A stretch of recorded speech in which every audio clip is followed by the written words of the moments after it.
Ce mot de franc, car même lorsqu'ils ne jouent qu'une mi-temps comme hier soir, ça leur suffit à creuser des écarts. 50e minute de jeu, un long dégagement d'Itange, dévié de la tête par Cousin.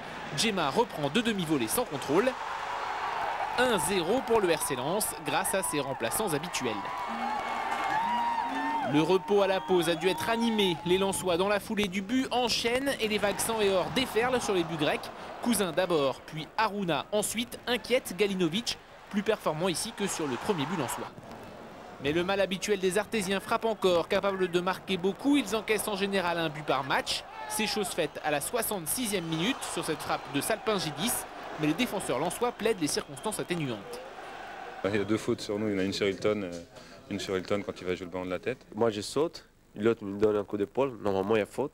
Et après une sur moi où moi je saute pareil pour prendre le ballon et celui qui marque ne joue pas le ballon donc il me pousse et après...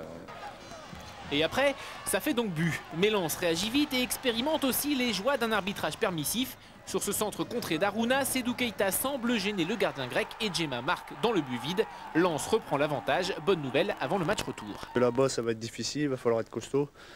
Costaud mentalement, et parce que bon, on sait que c'est aussi des stades qui sont chauds. Donc voilà, il va falloir être prêt et rentrer dans les duels, tout ça. Et puis si on arrive à marquer là-bas, ça sera déjà un bon point.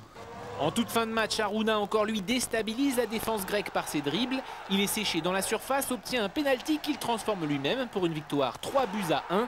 Jeudi prochain, pour être éliminé, Lens devra encaisser au moins 2 buts sans en marquer un seul, ce qui n'est arrivé que 2 fois cette saison.